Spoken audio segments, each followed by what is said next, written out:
Hola, hola, muy buenas noches a todos. Bienvenidos al diplomado de fisioterapia respiratorio. Y nuestra primera clase va a estar a cargo de la doctora Alison. Doctora, te dejo para que te presentes y expliques un poco lo que es tu Bien, profesión. muy buenas noches. Soy la doctora Alison Palacios. Soy egresada de la Facultad de la Universidad Católica. Me recibí en el 2005 ya como médico cirujano. Hice mi especialización en medicina familiar. Lo terminé en el 2015. Ahora mismo estamos trabajando en el Hospital General de Luque. Yo soy de Luque. Trabajo en el Hospital de Luque, en la parte de la urgencia de pediatría. Soy magíster en gerencia, administración y servicio de salud, ¿verdad? Y también soy docente de la Universidad Católica en administración y salud pública. Hoy quiero comentarles un poquito algo interesante. Me toca darle la bienvenida de una enfermedad que nos dio mucho que hablar en estos 2 años, ¿verdad? Nos cuesta muchísimo todavía, seguro algunos todavía tenemos secuelas de esta enfermedad, ¿verdad? Tanto socialmente, psicológicamente y obviamente en salud nos devastó, no solamente a nivel país, sino a nivel mundial. Es algo importante que puedan hacer, obviamente, de esta enfermedad nueva, no algo común, pero sí algo que puedan manejar ustedes y puedan tener en conocimiento de lo que estamos viviendo, porque esto se va a hacer común, ¿verdad? Y ustedes tienen que manejarlo, obviamente, como fisioterapeutas. Bien, iniciamos entonces el módulo 1, ¿sí? Quiero preguntarles primero, más que nada, ¿por qué se llama COVID-19 o SARS-CoV-2? Si ustedes saben, me pueden, por favor, responder. ¿Por qué el nombre? ¿Por qué el número? Si ustedes saben, si me pueden ayudar. Nadie me responde. ¿Hay alguien allí? 19 no Bien, es por el año. COVID, o sea, 19 por el año, exactamente, pero COVID-19, ¿por qué? Eso ya no recuerdo. Bien, es un virus, viene de corona, ¿verdad? Porque ustedes ven en esta imagen aquí que es un virus que tiene como unas entraditas que tienen forma de corona.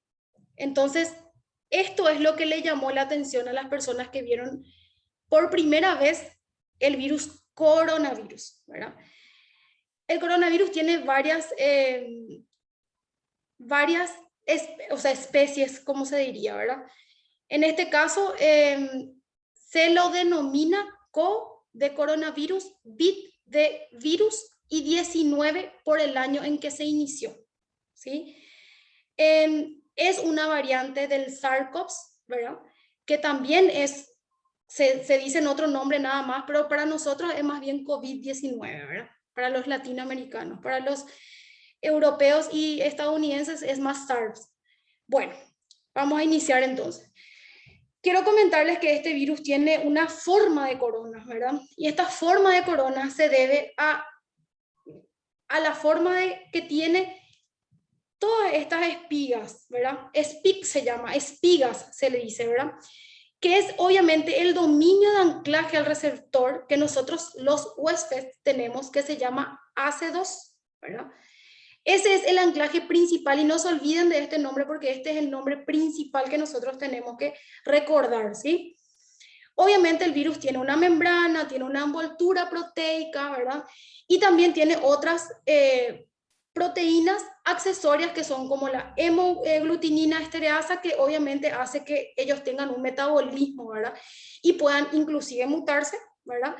Y también obviamente mutar a las células huésped, ¿sí? Todas estas proteínas están encargadas del anclaje de este virus, ¿verdad? Y obviamente producen en el organismo huésped cambios, ¿verdad? Bien, nosotros tenemos en todo el cuerpo receptores AC2, ¿sí? de tipo 1. ¿Qué significa eso? Que lo encontramos en riñón, lo encontramos en pulmón, lo encontramos en ileón, lo encontramos en tráquea. O sea, en muchas zonas del cuerpo tenemos este receptor, ¿verdad? Entonces, en condiciones normales, ¿verdad? Este receptor, ¿qué hace? Hace que una proteína que se llama angiotensina, que se produce en los riñones, se convierta en angiotensina 1,9, ¿sí? La angiotensina que produce en el cuerpo produce obviamente un efecto vasopresor, vasoconstrictor, ¿verdad? Que obviamente ayuda a elevar la presión, ¿sí? Ayuda en el funcionamiento renal también, ¿verdad? Sin embargo, esta ECA lo que hace es convertir, ¿verdad? Convertir, le activa la célula, le convierte de 1, pasa a 1,9, y este 1,9 tiene un efecto contrario en el cuerpo, ¿sí? Tiene un efecto antagónico, no es vasopresor, es vasodilatador, ¿verdad? Ayuda a disminuir la presión, pero estos son reflejos normales del cuerpo, esto es algo normal en el cuerpo, ¿verdad? No es nada patológico. ¿Qué hace el coronavirus? El coronavirus se posa en este receptor, ¿verdad? Se posa en la ECA2, ¿verdad? Por intermedio de las proteínas que tiene, como les dije, tiene una espiga, que es SPIC, ¿verdad? Y esto se divide en 2 subunidades, ¿verdad? Y la unidad sub 2 es la que se une al receptor ECA2, ¿sí? Entonces, produce obviamente en el cuerpo y en el dominio un anclaje a nivel de la célula huésped, ¿sí? Entonces, ¿qué pasa? El coronavirus tiene un SPIC sub 2 que se une al receptor, que es ECA2, ¿verdad? Y produce obviamente todo lo que vamos a ir viendo de ahora en más, ¿sí? Obviamente, cuando esto se produce, genera una inestabilidad en la membrana huésped, ¿sí? Puede ser una membrana respiratoria, puede ser una membrana renal, puede ser una membrana a nivel digestivo, ¿verdad? Entonces, ¿qué produce? Hace que se desmembre, obviamente, la célula huésped y produce una estabilidad importante, ¿verdad? Y hace que esto no se rompa, forma un enlace bien importante. Entonces, hay un enlace en el con la subunidad 2 y el receptor ECA2, ¿verdad? Y aquí ustedes pueden ver esta imagen, ¿verdad? En esta imagen ustedes le ven al SARS-CoV, ¿verdad? Con su membrana celular. Y aquí está el receptor ECA2, ¿sí? Entonces, ¿qué pasa? El SPIC con la unidad 2 se une al ECA2, ¿sí? Y al unirse, ¿verdad? ¿Qué pasa? Como literalmente le traga la célula, ¿verdad? El huésped traga el SARS-CoV-2 y ¿qué produce? Obviamente la replicación a nivel celular. Al obviamente este receptor verse ocupado, ustedes saben que obviamente los receptores es como una llave candado, ¿verdad? ¿Qué pasa con eso? Cuando ya tiene su llave y el candado ya está ocupado, no puede cumplir otra función. Entonces, no se produce la conversión de angiotensina 1 a angiotensina 9 y la angiotensina 2 a angiotensina 1,7. Y obviamente a nivel corporal produce obviamente todo lo que vemos a nivel patológico por el SARS-CoV-2, ¿sí? Entonces, tienen que tener en cuenta muy bien esto. El SARS-CoV-2 tiene un SPIC, tiene una subunidad 2 y esa es la que se une a la ECA2. La ECA2 se encuentra en las células huésped y eso produce que no haya conversión de angiotensina 1 a angiotensina 1,9, ¿sí? Bien, y ahí se produce obviamente una cascada inflamatoria que vamos a ir hablando de a poquito, no se apuren, ¿sí? Entonces, tenemos esto como primer paso, ¿sí? Bien, entonces este fuerte enlace en la membrana lo que produce en el huésped es obviamente, como le digo, la endocitosis, ¡pac!, le traga al virus, ¿verdad? Y dentro de la célula se produce la replicación viral, se libera el ADN del virus, se produce una replicación viral, ¿verdad? Y va iniciando obviamente un ciclo de reproducción viral, replicación viral en la célula huésped. Una vez que hay una replicación viral en esta célula huésped, ¿qué pasa? Por exocitosis, como yo siempre le digo a algunos para que me entiendan, le escupe prácticamente la célula al virus y se produce, obviamente, la replicación con el ADN, sale el virus y se produce por exocitosis, ¿sí? Bien. Hasta aquí me van entendiendo, ¿verdad? No quiero que se duerman de mí. Bien, entonces, lo que encontramos es, como les digo, un fuerte enlace, ¿verdad? Que por medio de una endocitosis se produce una replicación viral y eso va por exocitosis afuera, ¿sí? Afuera de la célula, ¿sí? Bien, y aquí vemos de vuelta otro tipo de dibujito, que a mí me encantan los dibujitos para que se pueda comprender. Se une al receptor, ¿sí? ECA2, entra a la célula, libera su ADN, produce una adhesión a nivel de las proteínas de la célula huésped, se produce obviamente todo lo que es la translocación viral, toda la replicación viral, y vamos obviamente con la síntesis de ARN, se produce una síntesis de ARN, se madura eso y obviamente el virus sale aquí, ¿sí? ¿Me van siguiendo, no? Bien.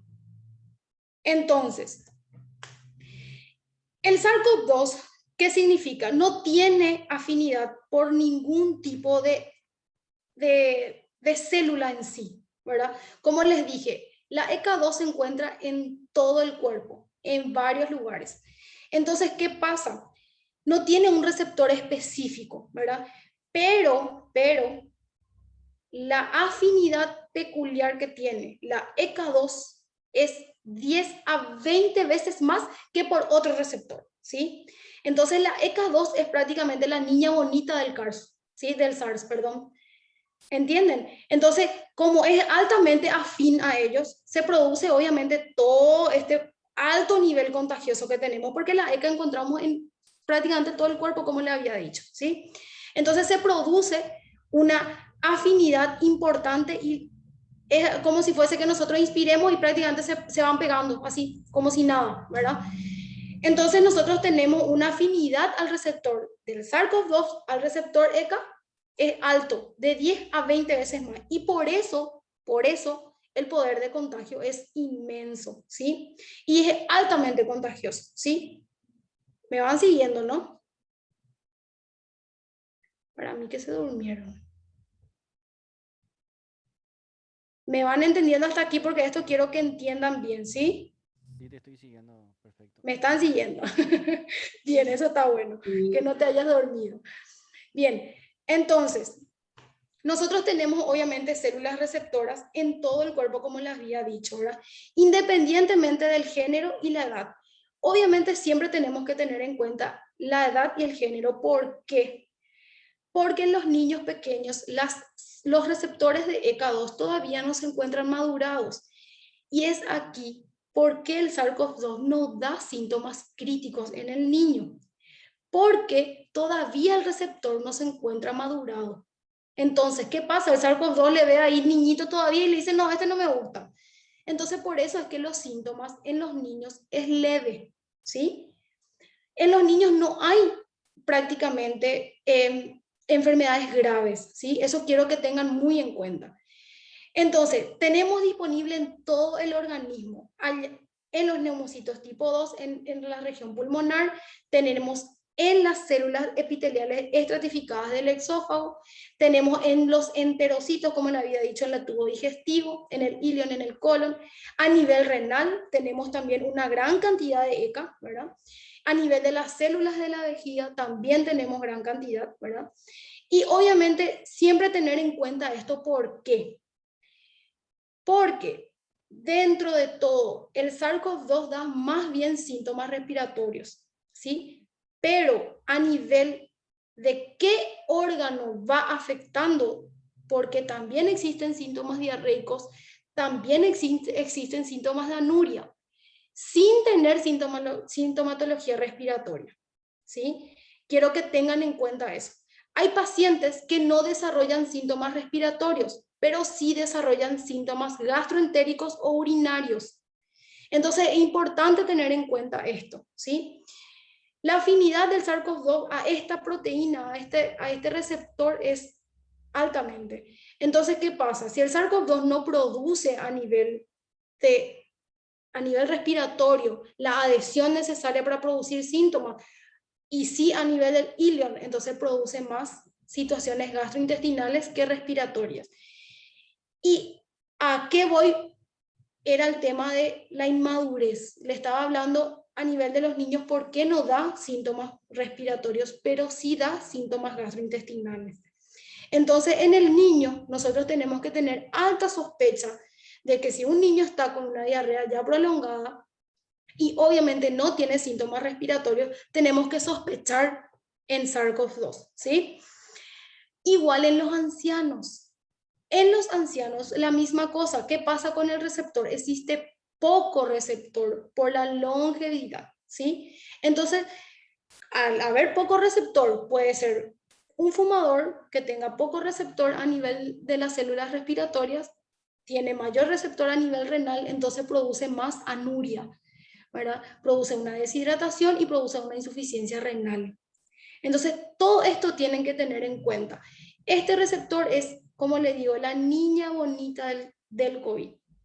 Le gusta la adhesión a este receptor, entonces de acuerdo a la adhesión de este receptor y dónde se encuentra la mayor adhesión, ya sea respiratorio, gastrointestinal, urinario, ahí es donde desarrolla síntomas, ¿sí? Bien, entonces, tengo aquí la mayor parte de todos los receptores, incluso cardíacos. Imagínense. Y obviamente existen variables manifestaciones del COVID, ¿verdad? Miren que tenemos dolor de cabeza, mareo, anosmia, ¿verdad? Y eso todo es a nivel respiratorio, ¿verdad? Mareo a nivel central, ¿verdad? Y a nivel cardiovascular tenemos obviamente un shock cardiogénico, podemos tener inclusive un IAM, ¿verdad? O una miocarditis, ¿verdad? Por COVID. Podemos tener obviamente alteraciones a nivel vascular, ¿verdad? A nivel hepático es la misma cosa, ¿verdad? También tenemos receptores y como le estaba hablando, a nivel renal produce obviamente una insuficiencia renal aguda, ¿sí? A nivel gastrointestinal podemos tener diarrea, náuseas, vómitos, anorexias, ¿sí? A nivel dermatológico, porque se habló también que el COVID producía lesiones dermatológicas, ¿verdad? En donde existe un rash eritematoso, había petequias, inclusive hematomas, ¿sí?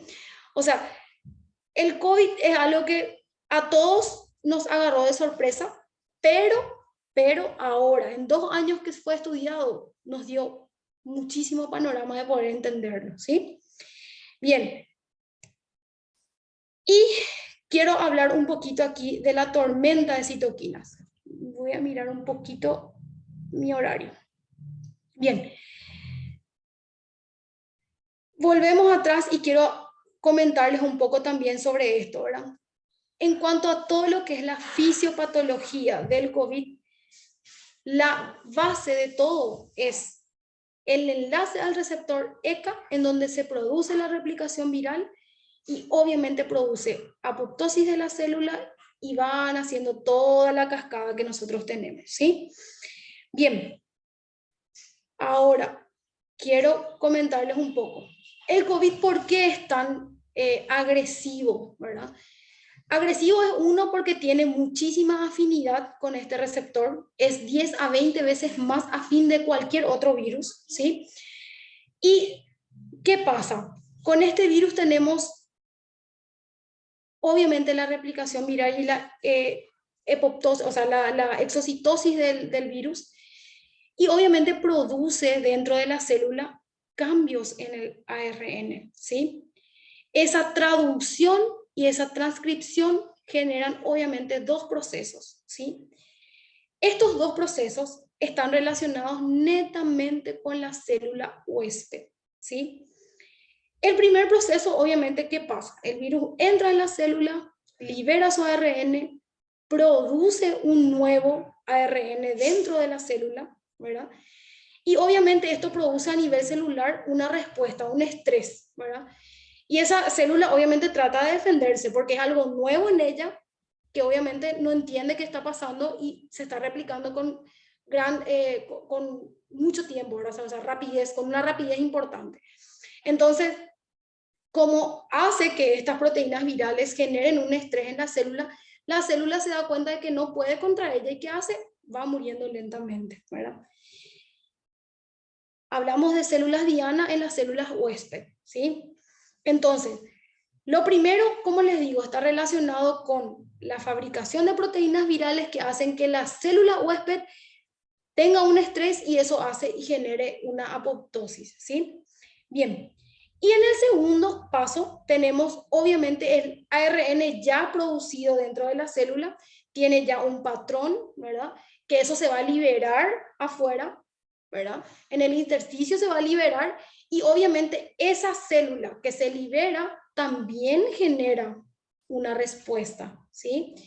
Entonces, tenemos dos mecanismos. Uno dentro de la célula que produce un estrés, genera la apoptosis, y otro que una vez liberado el ARN en el intersticio, ¿qué pasa? Obviamente produce también una respuesta inflamatoria.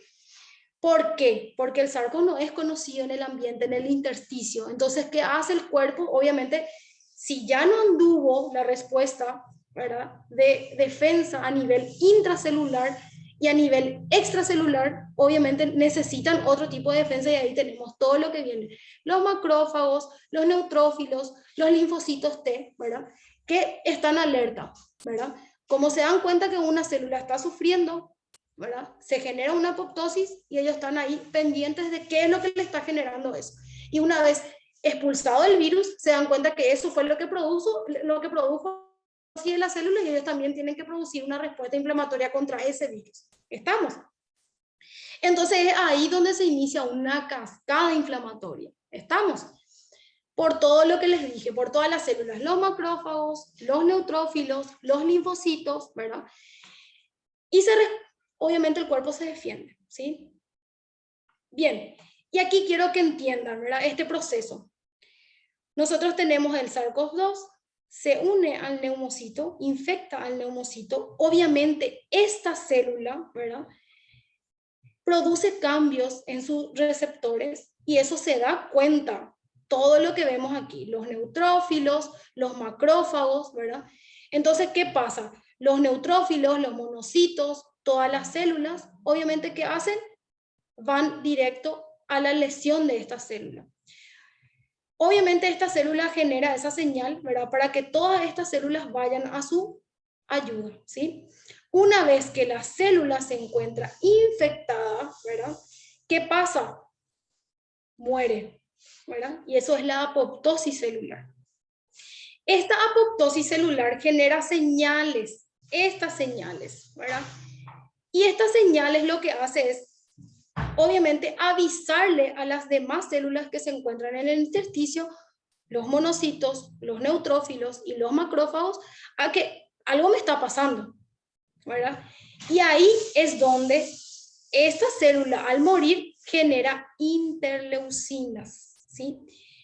Las interleucinas son productos proteicos de las células que obviamente son señaladores de un estrés, ¿verdad? Las principales encontramos aquí el factor de necrosis tumoral, que se encuentra en este caso, el factor de necrosis tumoral, la interleucina 10, la interleucina 6, la interleucina 1 beta, ¿verdad? Y obviamente el receptor del macrófago, ¿verdad? Entonces, todas estas interleucinas generan una señal para poder atraer a las células del intersticio. Obviamente, con las células del intersticio, ¿verdad?, tenemos aquí las células intersticiales a nivel respiratorio, ¿verdad? Y aquí tenemos a nivel endotelial, ¿verdad? Entonces, ¿qué pasa? Todos migran al lugar donde se necesita ayuda, donde se llamó la campana de ayuda, ¿verdad? Entonces, todos migran a la lesión endotelial y migran a la lesión del neumocito. Y ahí, obviamente, se produce una disrupción endotelial. Y al haber una disrupción endotelial, ¿qué pasa? Las células endoteliales se encuentran juntas, ¿sí? Al encontrarse juntas, ¿verdad?, viene, obviamente, esto, los neutrófilos, los macrófagos dicen, no, vos te estás muriendo. Y entonces genera una apertura. Y esta apertura donde ingresan líquidos, ¿sí? Porque la célula va muriendo. ¿Y cómo muere la célula? Obviamente le ingresan líquidos, ¿verdad? Y acá ustedes pueden ver, ¿verdad? Ingresan líquidos. Al ingresar líquidos, ¿qué pasa? Obviamente en la membrana hialina se genera todos factores procoagulantes y a nivel endotelial también, ¿sí? Entonces, de ambos lados se genera una respuesta inflamatoria a dos cosas, a la infección endotelial, que obviamente al generar una apoptosis de las células se liberan interleuquinas y esas interleuquinas hacen el llamado de, che, estamos teniendo algo de acá, vengan, ¿verdad? Entonces ahí es donde vienen las células al llamado de esta célula que está obviamente sufriendo, ¿sí? Bien.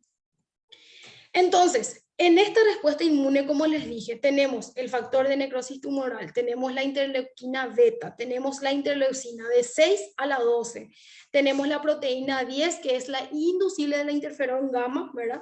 Una proteína inflamatoria de macrófago, que es la alfa, y obviamente la quimio atrayente de monocitos.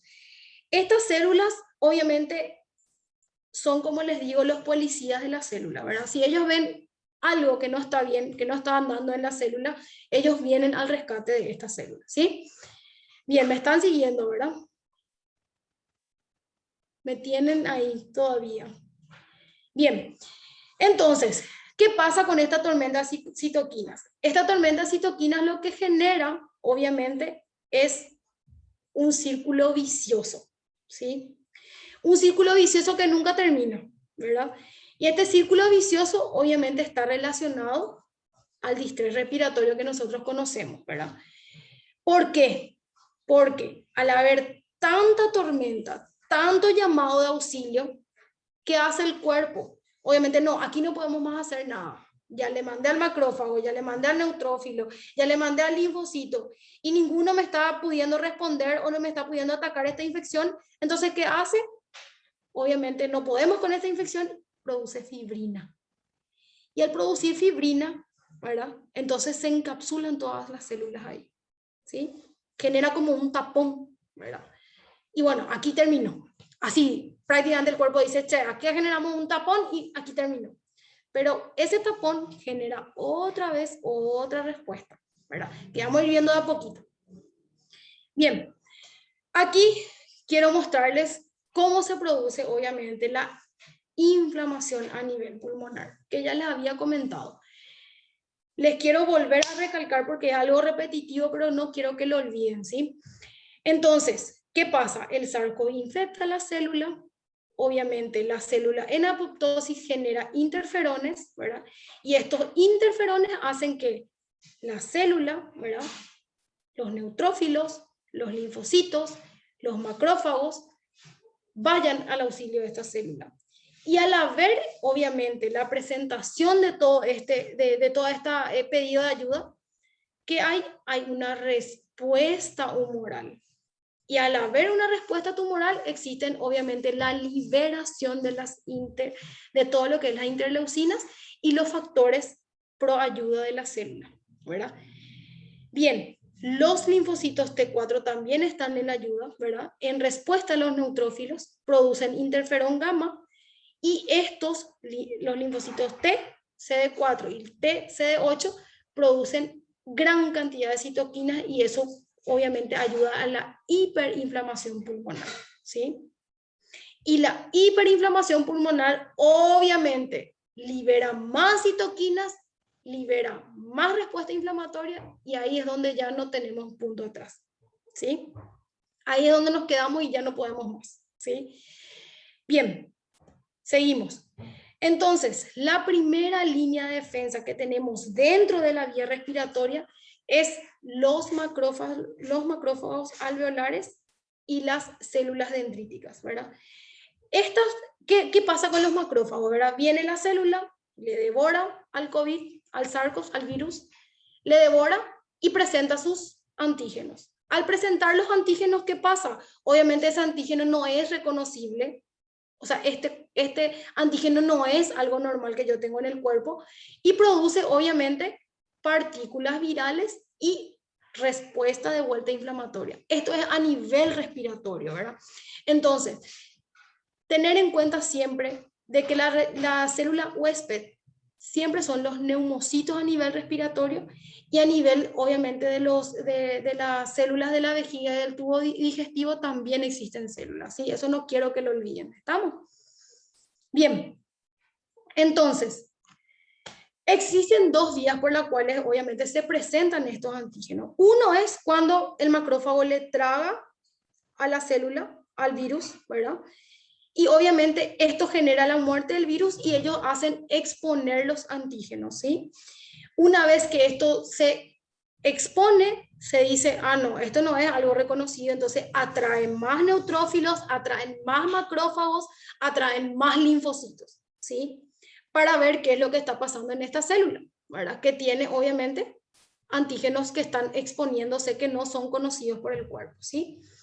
Y otro es por la infección directa viral, ¿verdad? Estas partículas virales obviamente generan disregulación en la membrana a nivel de huésped, ingresa fluidos a nivel de la célula, se produce la apoptosis y obviamente la célula muere, ¿sí? Y ahí es donde se genera obviamente la muerte celular, ¿sí? Bien, entonces dos mecanismos. Uno de ellos es el macrófago, expone los antígenos, y el otro es generar la apoptosis y obviamente la llamada de auxilio, ¿sí? Bien, entonces, no importa cuál vía es la que usemos, ¿sí? Cualquiera de las dos vías genera la misma respuesta inflamatoria, ¿sí? El objetivo principal es la ayuda de la célula. Entonces, ¿qué pasa? Corren en auxilio los linfocitos T para producir más anticuerpos en contra de este virus, ¿verdad? Y obviamente toda la sintomatología que viene después. ¿Estamos? Obviamente los linfocitos T generan una expresión de sus células, que son también citoquinas, ¿verdad? Generan, como ustedes pueden ver aquí, generan una expresión importante de la CD69, CD38, CD44, que son marcadores específicos de los dos linfocitos que les mostré anteriormente, ¿sí? Aquí, CD4 y CD4 y CD8, ¿sí? Entonces, no quiero que olviden esto, ¿verdad?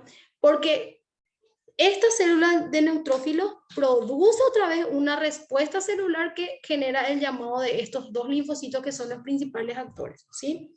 Bien, seguimos. No se me durmieron, ¿verdad? Bien. Entonces, no sé si se me quedó ahí.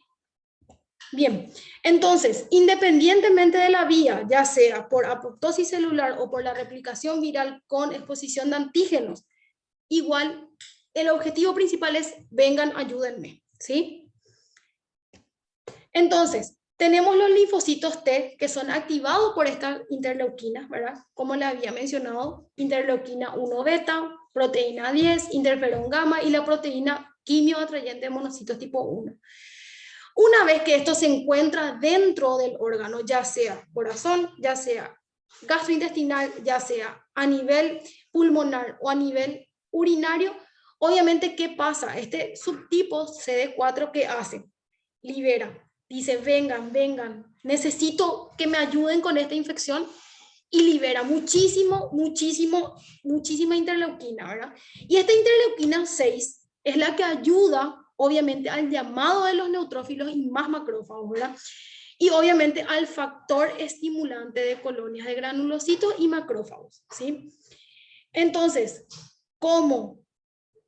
Es como la guerra, ¿verdad? Yo le libero a la primera línea no pudo. Desecho la primera línea. La segunda línea de soldados no me sirvieron de vuelta. Entonces, ¿qué yo tengo que hacer? Tengo que mirar atrás si tengo todavía soldados disponibles. Si no tengo soldados disponibles, ¿qué hago? Le digo a los más jóvenes, ahora se producen y hacen más soldados nuevos. Entonces, por eso se libera un factor estimulante de colonia de granulocitos y macrófagos. Entonces, en la médula ósea nosotros tenemos esos receptores, ¿verdad? Y al tener, obviamente, el receptor del factor estimulante de producción de macrófagos y obviamente de granulocitos, ¿qué pasa? Se producen demasía. ¿verdad? Los neutrófilos, los macrófagos y los linfocitos, ¿sí? Esa es la función de la CD4, ¿sí? Del linfocito CD4.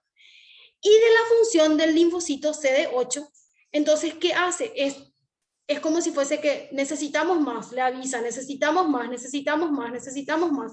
Entonces, es como si fuese que le esté incentivando persistentemente para que pueda producir más células en defensa, ¿sí? Y obviamente, como les digo, la elevación de esta colonia estimulante, ¿verdad? Del factor estimulante, hace que las células inflamatorias se vayan reclutando. Y obviamente también van en defensa los monocitos CD14 y CD16, ¿sí?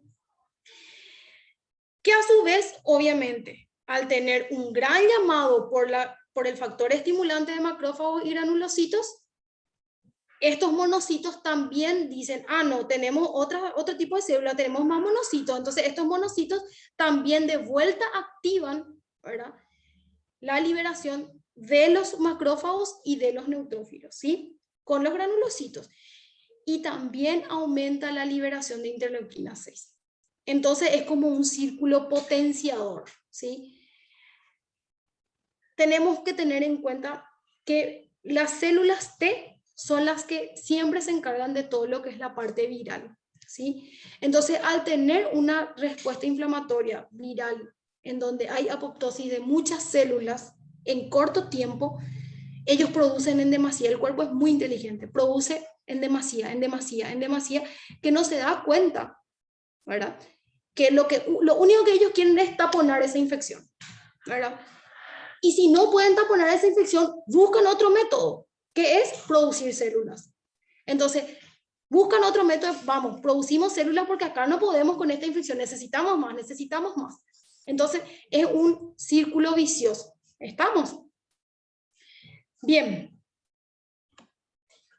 Al reclutar, obviamente, los neutrófilos, ¿verdad?, por las liberaciones de la interleuquina es el aviso, ¿verdad?, que le hace llamar a los macrófagos, a los neutrófilos y a los linfocitos, ¿verdad?, que obviamente se producen en las células epiteliales infectadas, y ante este alto nivel de producción de interleuquina por los monocitos, por los linfocitos T y por los neutrófilos y granulocitos, se produce obviamente la cascada o la tormenta de citoquinas, ¿verdad?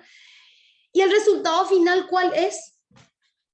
Es de vuelta el llamado de gran cantidad de células. Es importante. La respuesta inflamatoria es ahora o nunca. Tenemos que matar ahora la infección. Entonces, las grandes cantidades de células inmunes y la liberación de grandes cantidades de citoquinas a nivel local es el objetivo final, ¿sí? Y obviamente, este mecanismo es ¿para qué? Para atacar y eliminar ese virus, ¿verdad? Y obviamente el exceso de las demás células que ya se produjeron, que son, el soldado murió, yo necesito quitarle del campo de batalla, entonces yo necesito más macrófagos, necesito más neutrófilos para poder sacarle a ese soldado que murió y ya no me sirve, que son células apoptóticas. ¿Estamos? Entonces, cuando el virus ya mató, ya le sacó de circulación a la célula huésped, obviamente el neutrófilo ve, este no me está sirviendo, entonces tengo que quitarle, ¿verdad? Y al quitarle a las células que ellos mismos produjeron, se produce el daño tisular a nivel inflamatorio, ¿sí? Entonces, toda esta tormenta, toda esta cascada inflamatoria importante que hay, esta propia cascada produce un daño, ¿sí? Y ese daño es tisular, ¿sí? Es a nivel de las células. Como les dije, un neumocito muere, el otro de al lado, hay destrucción alveolar y ahí ya se produce obviamente un daño a nivel local de ese órgano, ¿sí? Entonces se produce un daño tisular que obviamente este daño tisular de vuelta hace una llamada a todas las células de vuelta. Entonces, venga, necesitamos ayuda porque acá es un daño tisular que nosotros no estamos pudiendo contener. Vuelven a venir, vuelven a morir y vuelven otra vez a hacer el círculo vicioso, ¿sí? Y como les dije, estas células que mueren también producen, obviamente, inducción a la fibrosis o al tapón de fibrina, como nosotros le llamamos, ¿verdad? Y en este caso, la misma interleuquina que hizo el llamado, ¿verdad?, de las demás células inflamatorias, que hace, obviamente, esa misma interleuquina hace que diga, no, no podemos con esto, vamos a taponar, y produce la fibrina, ¿sí? Bien, entonces, le vuelvo a mostrar esta imagen que me encanta. El sarco infecta al neumocito, este neumocito obviamente libera interleuquinas, ¿verdad? Se produce obviamente en el linfocito la liberación de factores, ¿verdad?, inflamatorios, se produce la muerte de esta célula y al producirse la muerte de esta célula, ¿qué pasa? Genera un espacio. Y en ese espacio, ¿qué tenemos? Dime. Hola. Hola. Estaba nomás Creo que prendido un micrófono, profe. sí. Ah, perdón. Perdón, parece que me preguntaste algo. Bien. Y al generar la apoptosis, esta célula genera un espacio. Esta célula ya no existe. ¿Y qué hay? La migración de fluidos dentro del espacio alveolar, ¿sí? Y dentro de ese espacio alveolar, obviamente se produce la llamada de neutrófilos, macrófagos, y aquí es donde se produce la tormenta de citoquinas. Y dentro del espacio alveolar, con la tormenta de citoquinas que estamos teniendo, que es un círculo vicioso, se produce obviamente toda la parte de fibrina. Y es ahí donde hay destrucción alveolar, ¿sí? Bien, y lo mismo pasa a nivel endotelial. Se infecta la célula, se expone, obviamente, se expone todo lo que es la parte de interleuquinas. Esta célula, al morir, genera un espacio, ingresa líquido dentro de la célula y todas estas células van al llamado. Entonces están alertas ahí y produce una disrupción a nivel endotelial, ingresa líquido, ¿sí? Al ingresar líquido y obviamente el daño tisular es importante, ¿qué se produce? Obviamente la llamada de los fibroblastos que producen la fibrina, ¿sí? Bien. Aquí quiero hacer una pausa, profe, si se puede, de 15 minutitos. Sí, profe, no hay ningún problema. Volvemos en 15. Volvemos en 15. Gracias, profe. Dale, profe.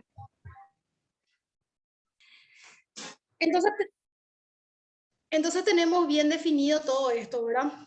Disculpen, voy a prender mi camarita.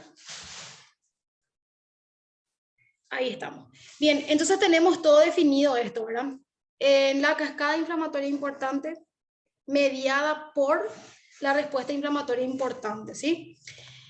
Y vamos a lo siguiente. En el COVID, lo que pasa es que la respuesta inflamatoria es demasiado importante, que genera un estado de hipercoagulabilidad y genera obviamente una endoteliopatía, ¿sí?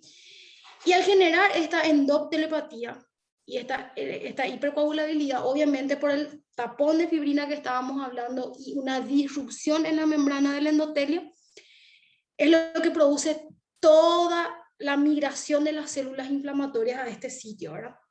Entonces tenemos netamente conglomerado todo, ¿verdad? ¿En qué sentido?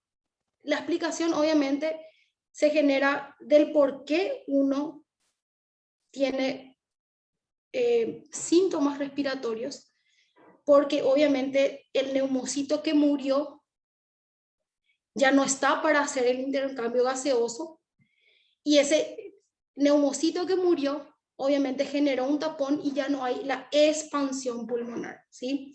¿Por qué? Porque se produce el tapón de fibrina, ¿verdad? Y todo este tropismo a nivel celular que se genera, ¿verdad?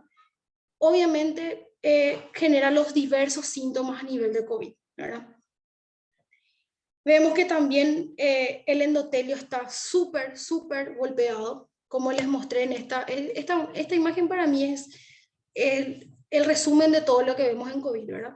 Vemos que también el endotelio se encuentra dañado y se produce una fibrosis y obviamente al producirse un tapón genera obviamente el nivel de circulación es escaso, se genera más hipoxia porque no hay intercambio gaseoso, se produce más muerte celular y es un círculo vicioso que nunca termina, ¿sí? Bien, entonces, una de las explicaciones radica en el tropismo, ¿verdad?, por los receptores de ECA2 que poseen las partículas de SARS-CoV-2. Y obviamente que estos receptores se encuentran en las venas, en las arterias, en las células musculares, porque también tenemos células musculares a nivel pulmonar, y obviamente en las células musculares a nivel del cerebro, ¿verdad? Y produce una disfunción, una inflamación en todo lo que es la microvasculatura, ¿verdad? Que obviamente al haber un tapón y ya no está la célula para hacer el intercambio, se produce obviamente alteraciones a nivel de la función celular. Y eso altera obviamente todo, altera el flujo vascular y obviamente genera trombos, ¿sí? Como les dije, se produce un tapón de fibrina y eso va produciendo trombos, ¿sí? Bien, y al no haber obviamente el pasaje o el intercambio gaseoso, ¿qué se produce? Se produce el nivel de oxígeno desciende. Al descender el nivel de oxígeno, ¿qué pasa? ¿Verdad? Obviamente, con la célula endotelial se contrae. Y al contraerse, obviamente, menos pasaje de oxígeno, menos flujo a nivel sanguíneo, aumenta más el daño tisular y obviamente de vuelta este proceso se vuelve a generar un círculo vicioso, ¿verdad? Todo esto genera obviamente una alteración a nivel de la proteína, ¿verdad?, de crecimiento temprano, ¿verdad? Como les dije, la respuesta inflamatoria en corto tiempo es tan extensa que el cuerpo ya no tiene forma de poder, obviamente, generar células que puedan tapar ese daño. Entonces, ¿qué pasa? Va muriendo. Se produce obviamente la necrosis, ¿verdad? Y se produce obviamente que esa proteína que genera el crecimiento temprano de esta célula, ¿qué pasa? No sea suficiente. Y ahí es donde hay más daño tisular y obviamente el factor de crecimiento no es suficiente y se produce más daño tisular, ¿sí? Entonces, todo esto de vuelta produce un daño inflamatorio, o sea, produce una respuesta inflamatoria y un efecto coagulante, ¿verdad? Un efecto procoagulante. Entonces, ven, aquí tenemos una célula enferma, vienen los fibroblastos, generan fibrina, encapsulan esa célula y esa fibrina genera aumento de plaquetas y se genera obviamente un efecto procoagulante, ¿sí?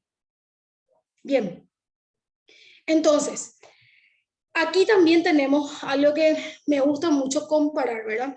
Aquí tenemos el flujo sanguíneo normal, obviamente, ¿verdad? Tenemos los fibroblastos en el intersticio, tenemos la célula neumocito tipo 2, en donde tiene su receptor AC2, ¿verdad? Los macrófagos alveolares que obviamente están ahí como policías viendo qué pasa. La célula de SARS-CoV-2 obviamente invade esta célula al tener obviamente la célula de neumocito tipo 2 en respuesta a una ayuda. ¿Qué pasa? Se liberan los neutrófilos, se activan los neutrófilos, estos obviamente liberan proteínas, leucotrienos, oxidantes, proteasas, ¿verdad? Para poder obviamente toda esta respuesta tratar de detener. Pero ¿qué pasa?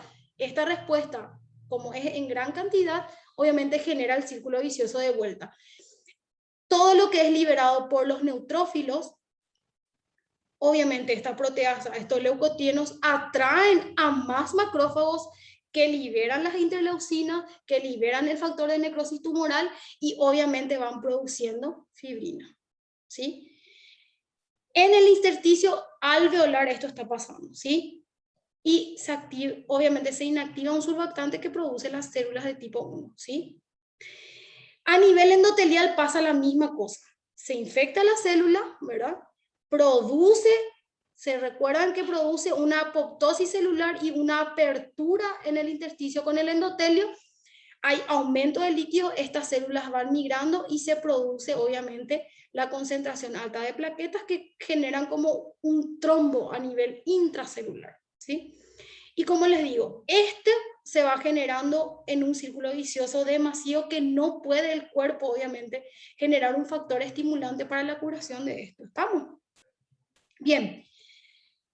Entonces, el ambiente proinflamatorio que genera obviamente esta hipoxia hace que se libere otra vez otro factor tisular, ¿verdad? Que este factor tisular que hace, activa la cascada coagulante, la cascada de coagulación, ¿sí? El factor Willebrand, ¿verdad? Activa las plaquetas y eso hace que se vayan adhiriendo.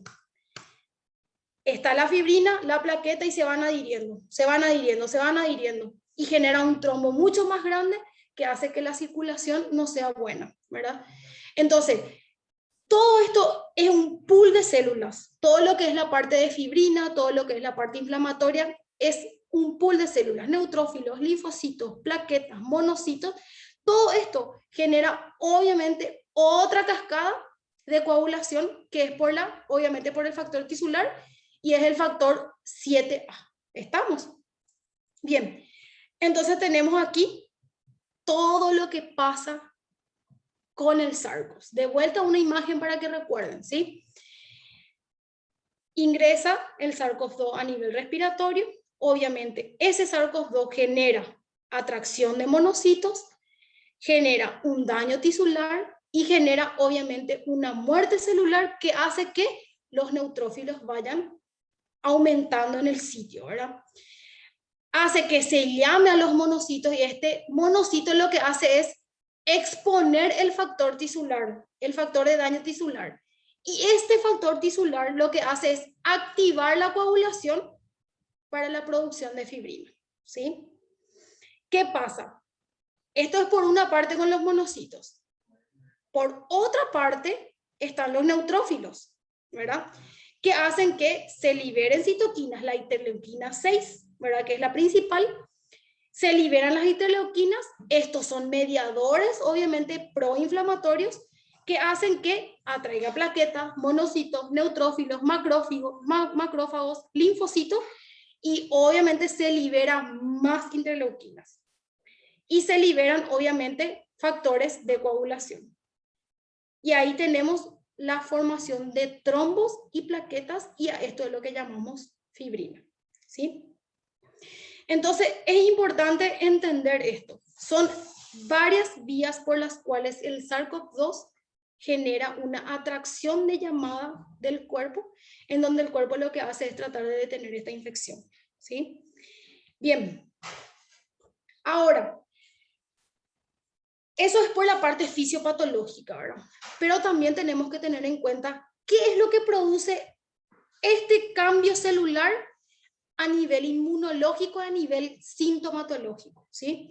Bien, entonces, nosotros tenemos obviamente que el periodo de incubación del SARS-CoV-2 viene a ser más o menos entre 4 a 5 días. Máximo, llegamos entre 8 a 10 días, ¿verdad? Pero esto es algo que normal, ¿verdad? O sea, es algo que nosotros mantenemos, esto oscila entre 4 a 8 días, ¿verdad? Bien. ¿Y cómo hacemos a nivel epidemiológico la sospecha, la confirmación o un caso probable, ¿verdad? Tenemos entonces que en un caso sospechoso, nosotros tenemos un paciente con enfermedad respiratoria aguda, ¿verdad? Puede ser un rinítico, ¿verdad? Que cambió el clima y empezó con una congestión, pero ¿cuál es el síntoma cardinal? La fiebre. La fiebre es lo que a nosotros nos hace sospechar de que es un cuadro, obviamente, de COVID, ¿sí? Y por lo menos un síntoma respiratorio al menos, ¿verdad? Entonces tiene que tener sí o sí fiebre, sí o sí tiene que tener o tos, o dolor de garganta, o rinorrea, ¿verdad? Sumado a la fiebre, ¿verdad? Ahora, independientemente del requerimiento de hospitalización, ¿verdad? Sin otro diagnóstico, sin otro síntoma, ¿verdad? Pero sí que haya viajado a un lugar o a un país en donde era, obviamente, la tasa de contagio era alta y la transmisión, obviamente, es alta. Entonces, ahí se le tiene que confinar 14 días. Entonces, tenemos dos casos. Un paciente con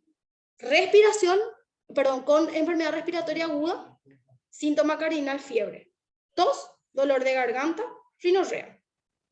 Y el otro paciente que es sospechoso, que viajó a uno de los países en donde había importante transmisión, ¿sí? Eso es un caso sospechoso. Ahora, un caso probable es aquel en donde se hizo, o sea, tiene todos los síntomas, fiebre, tos, dolor de garganta, rinorrea, tiene todos los síntomas, pero su reporte de laboratorio fue negativo. Entonces, ese paciente es un caso probable. Probablemente, ¿por qué? Porque se le pudo haber hecho en destiempo el hisopado nasofaringeo, o se le pudo haber hecho antes, o se le pudo haber hecho posterior, o en el caso probable de que no hay cuadro respiratorio, ¿verdad? O sea, nada, estamos. Y a nivel confirmatorio, el reporte positivo de laboratorio, independientemente de la sintomatología. ¿Qué significa eso? El paciente no tiene síntomas, ¿verdad? Y entonces, al no tener síntomas, se le hisopa porque tuvo contacto o porque estuvo en un país, se le hisopa y da positivo, sin tener ningún tipo de síntomas. Eso es un caso confirmado. Y otro es, obviamente, tener en cuenta los pacientes sospechosos, ¿verdad? En donde tenemos que tener aislamiento acompañado y el seguimiento clínico estricto, ¿verdad? En donde dentro de los 10 días, porque son 10 días de periodo de incubación, tenemos que tener en cuenta en esos 10 días, porque al quinto y séptimo día se le hisopa. Dentro de esos 10 días sí presenta síntomas, entonces tenemos que hisoparle y ver cómo va evolucionando la enfermedad. Bien, entonces, hablamos ahora del espectro clínico. El espectro clínico va desde un paciente asintomático hasta un paciente crítico, ¿sí? Entonces, ya les hablé que el periodo de incubación puede durar más o menos entre 0 a 10 días, pero normalmente da entre quinto y octavo día, ¿verdad? Que genera síntomas. Entonces, la propagación de partículas a nivel viral es un ritmo acelerado por los que le comenté hace rato, ¿verdad? Por el receptor que es muy afín al SPIC de la subunidad 2 del SARS-CoV, ¿verdad? Entonces, lo que nosotros tenemos que hacer es netamente hacer un control estricto de los síntomas, ¿sí? Y obviamente estimar la prevalencia, ¿verdad? En Paraguay, más o menos un año pasamos relajados en la pandemia. ¿Por qué pasamos relajados? Porque hicimos un confinamiento temprano, ¿verdad? En Paraguay hicimos un confinamiento temprano, entonces no había contacto, ¿verdad? Entonces, al no haber contacto, no había obviamente un contagio elevado. ¿Qué pasó? Se cambiaron obviamente todo este protocolo y obviamente empezaron a liberarse y a expandirse todo esto. Y al tener contacto, hubo obviamente el pico, ¿verdad? Y en ese pico, la mayoría de las personas que pensaron que por estar vacunados no iban a desarrollar la enfermedad. Y es un concepto totalmente erróneo que yo quiero que tengan en cuenta, ¿verdad? Porque el estar vacunado no significa que vos no vas a tener la enfermedad. Significa que vos tenés anticuerpos contra esa enfermedad. O sea que las células huésped tienen una memoria de que, nosotros le conocemos a este bicho. Entonces, al conocerle a este bicho, no, este bicho muere así. Y ahí ataca. ¿Entienden? Entonces, ¿qué pasa? Con la vacuna lo que nosotros conseguimos es netamente una memoria inmunológica. Y al tener una memoria inmunológica no significa que no pueda desarrollar la enfermedad. Lo puedo desarrollar, pero en forma leve. Y depende mucho de la vacuna qué variante protege. ¿Entienden? Entonces, como pasa con las gripes estacionales también, ¿verdad? En el caso de la influenza hay más de 2000 variantes. Cada año se colocan, obviamente, todos los años la influenza en épocas donde hay elevación de casos. Entonces, ¿qué tenemos? Nos colocamos la vacuna, tenemos una memoria de 2000 virus, ¿verdad? Pero probablemente el circulante de influenza es, pongámosle un ejemplo, es la 6 y yo tengo la 1. Voy a desarrollar la enfermedad de la 6. Y la 6 probablemente tenga rinorrea leve, y dolor de garganta leve, ¿verdad? Pero a la 1 probablemente ya sí me desarrolle una neumonía. Entonces, quiero que tengan en cuenta este concepto. La vacunación no significa que somos inmunes, que no vamos a tener ningún tipo de enfermedad. La vamos a tener, pero en formas leves, ¿sí? Quiero que se quiten ese concepto de la cabeza, porque varias veces viene, pero yo estoy vacunado, ¿cómo voy a tener? Entonces la gente se libera, se relaja, no usa tapabocas, no usa la medida de protección, ¿verdad? Entonces ahí es donde caemos en ese error, ¿sí? La vacunación, aunque sea parcial, con una dosis o completa, no genera una inmunidad total, ¿sí? Imagínense que la Pfizer tiene 93% de efectividad, hasta 95% llegamos.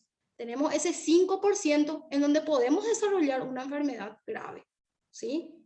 Entonces no quiero que tengan ese concepto de que, no, estoy vacunado y no pasa nada, ¿sí? Bien, entonces, tenemos el periodo de incubación. Aquí les pongo un ejemplo de María. Acá en Paraguay usamos mucho el ejemplo de María. Entonces, María obviamente estuvo expuesto al virus, capaz y se fue a un cumpleaños, ¿verdad? Se fue a un cumpleaños sin problema. No presentó síntomas, no tuvo dolor de cuerpo, hizo su vida normal. Al 4.º día, María se hace la prueba. Ponele, en ese cumpleaños había una persona que tenía COVID, desarrolló síntomas y ella se preocupó y dijo, no, yo me tengo que hacer la prueba. Al 4.º día se hizo la prueba, salió negativo. Ella dijo, no, no pasa nada, igual sigo mi vida normal, ya salí negativo. Entonces, ¿qué pasa?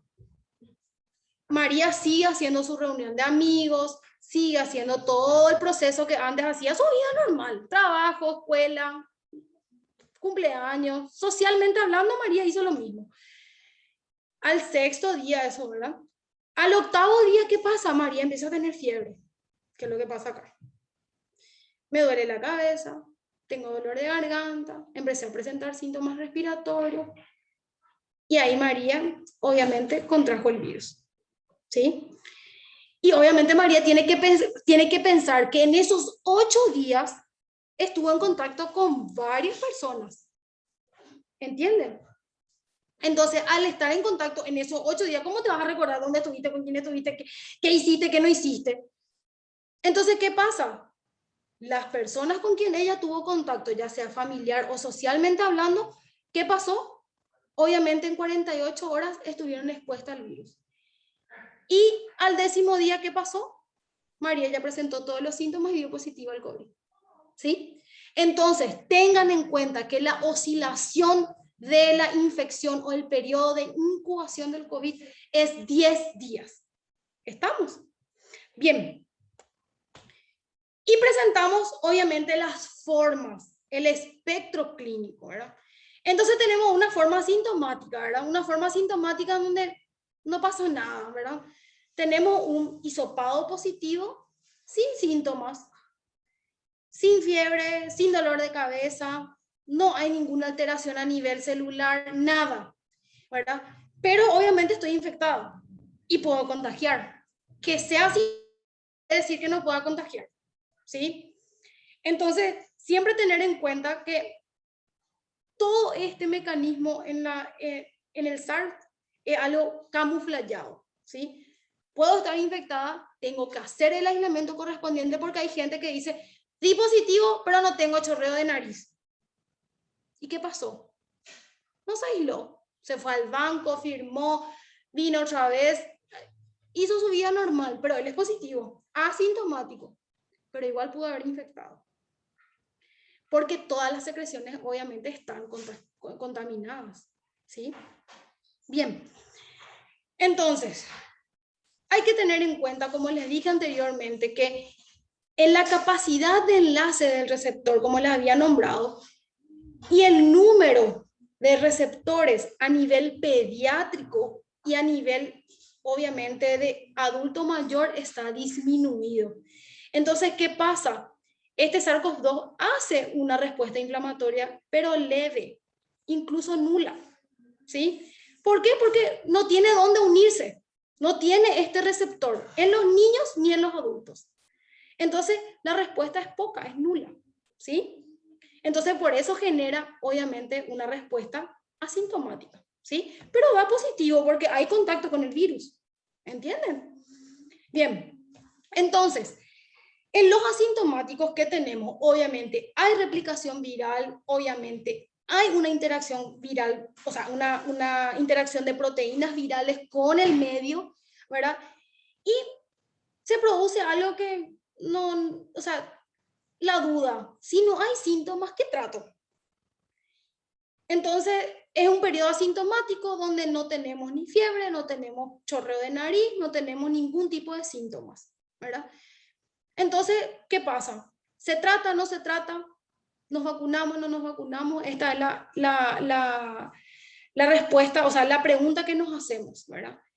¿Cuál es la intervención que vamos a tener en pacientes asintomáticos? Y nada, así nomás.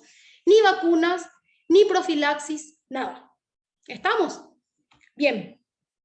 Entonces, en la forma leve, tenemos síntomas confinados netamente a nivel respiratorio, ¿verdad? Superior.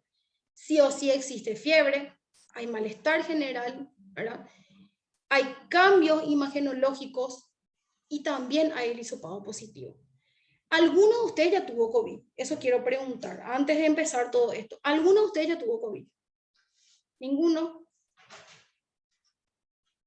Si me escuchan, están ahí, ¿no? No que yo sepa. Nadie tuvo COVID, eso quiero saber. Sí, yo sí, profe. Yo sí Bien, también, Ayesa, profe. contame un poco, Ayesa, ¿qué sí dieron a vos? Dolor de espalda y congestión ¿Sí? nasal. Con solo eso. Solo eso. Ni Y fiebre. no te dio tos, no te dio así vómito, diarrea, nada de eso. No, nada. Bien, la otra persona, ¿quién es? Porque no tengo aquí, que tuvo ya COVID. Yo soy profe, la de Fisiomed. Yo sí tuve el día 8, ¿Cómo te 9. dio? Y primeramente me dio dolor de espalda. Ujú. Dolor de espalda, después dolor de cabeza. Después ese sábado que nos reunimos para el día, porque el 15 de mayo tuvimos toda mi familia. Para Ajá. ese domingo yo ya amanecí con chucho, temblaba y hacía un calor. Y así estaba desganada. Después así, dolor de cabeza, me dio diarrea, no podía comer nada, todo lo que comía vomitaba. Y así bajé unos 7 kilos en una semana. Así mismo es. Entonces, se dan cuenta que ninguno tiene un patrón. Se dan cuenta que ninguno tiene, no, empecé con fiebre y tuve tos al segundo día. Nadie dice eso. Algunos le empieza solo con dolor de cabeza. Otros tienen síntomas gastrointestinales. Otros tienen dolor muscular nada más. ¿Entienden? Y generalmente en las personas jóvenes, entre 16 a 30 años, inicia con dolor muscular. ¿Por qué? Porque todavía estamos en actividad. ¿Sí? Entonces, ¿qué es lo que sufre primeramente el músculo? Por eso da mucho dolor de espalda, mucho dolor de cabeza y mucho cansancio. ¿Sí? En las personas menores de 16 años, ¿cómo da? Da fiebre. Y en las personas adultas mayores, ¿qué da? Netamente síntomas respiratorios. ¿Sí? Entonces, quiero que tengan en cuenta que no existe un patrón peculiar en este virus. ¿Sí? Inclusive hay gente, imagínense esto, que ya nos pasó miles de veces, que nos pasó, nos dijo, no huelo nada, hoy me puse mi perfume, no huelo nada. Y al tener anosmia, sin fiebre, sin tos, sin catarro, sin nada de nada, es solo anosmia, no olía nada. Y le digo yo, ¿desde cuándo? Lo primero que preguntar es ¿desde cuándo? ¿Y con quién estuviste? O sea que nosotros tenemos que pensar desde el primer síntoma que él tuvo, 10 días antes, ¿con quién estuvo? Imagínate, profe, vos, que tuviste el 15 de mayo y después al segundo, 48 horas después recién presentaste síntomas y vos ya tuviste contacto con toda esa persona. Sí, no, caímos los 12, caímos, profe, nos contagiamos todito. Ahí está. Entonces, se dan cuenta que el hecho de no presentar síntomas no significa que nosotros no le vamos a contagiar a nadie. ¿Se dan cuenta? Entonces, siempre, y hay que recalcar, y yo siempre recalco, el aislamiento social. La conciencia que nos da el aislamiento es algo No sé, por eso el confinamiento en Paraguay, los primeros 9 meses que hicimos confinamiento, ¿por qué no tuvimos casos? Porque nadie se contagiaba, porque no había crecimiento social, no había contacto social. ¿Entienden? Probablemente ya estaba circulando el virus, pero ¿qué pasa? No había contacto social y al no haber contacto, obviamente no hay replicación. ¿Sí? Quiero que tengan en cuenta eso, ¿verdad? Entonces, tenemos síntomas inespecíficos, tos seca, algunas veces productiva, hay dolor de garganta, leve congestión nasal, anosmia, hiposmia, malestar general, no queremos comer, nos duele la cabeza, dolor muscular, dificultad para respirar, algunas veces con un poquito de aceleración a nivel cardíaco. Y son síntomas que son leves, ¿verdad? No nos llama mucho la atención. Algunas veces menos frecuentes son la diarrea, el vómito, las náuseas, ¿verdad? No hay síntomas así graves como en el sentido de una hipoxia, ¿verdad? O no hay dificultad para respirar, ¿verdad? No hay importante como decaimiento del estado general. Obviamente, siempre tenemos que tener en cuenta que la mayoría de estas personas que están en los cuadros leves, obviamente se recuperan rápido, ¿sí? Los que presentan cuadros leves, ¿sí? Y obviamente están los pacientes inmunosuprimidos en donde los síntomas son totalmente distintos, ¿verdad? Algunos llegan deshidratados, otros llegan anúricos, ¿verdad? Generalmente los que padecen cáncer llegan anúricos, ¿verdad? Uno luego tienen apoptosis tumoral, en donde hay elevación del potasio y produce un bloqueo a nivel renal. El paciente con cáncer te viene, no orino desde ayer. Le hace su hisopado positivo y generó síntomas urinarios, no generó síntomas respiratorios, ¿sí? O obviamente presentan cuadros leves, ¿verdad? Y algunos que llevan obviamente a la sepsis, obviamente dificultad respiratoria aguda. Bien, entonces tenemos en la parte donde es leve, podemos, como le digo, tener tos, fiebre, ageusia, anosmia, diarrea, ¿verdad? ¿Y qué pasa acá, verdad? Pasa que obviamente hay un estrés celular y ese estrés celular genera una muerte celular y ahí empiezan obviamente todo lo que es la cascada en cuanto a respuesta celular. Se produce a nivel del epitelio respiratorio una apoptosis y obviamente por eso no hay anosmia. Se presenta una apoptosis a nivel de las células deglutorias, ¿verdad? Vimos el sabor, ¿verdad? O a nivel muscular tenemos también apoptosis muscular y por eso nos duele, ¿sí? Y aquí en esta forma leve es netamente la apoptosis celular la estrella, en este mecanismo, ¿verdad? Y obviamente, ¿qué esperamos? Esperamos la respuesta del cuerpo, ¿verdad? Entonces, la intervención que nosotros hacemos es netamente sintomatológico. ¿Por qué? Porque el virus ya está, ¿verdad? Entonces, la respuesta inmune es lo que nosotros tenemos que confiar en la parte leve. Y obviamente existe una modulación inflamatoria, ¿sí? Este cuadrito es espectacular, a mí me gusta, por eso les voy a ir mostrando de a poco, ¿sí? Entonces, quiero que tengan en cuenta que en la parte leve, las células mueren y producen leves síntomas, ¿sí?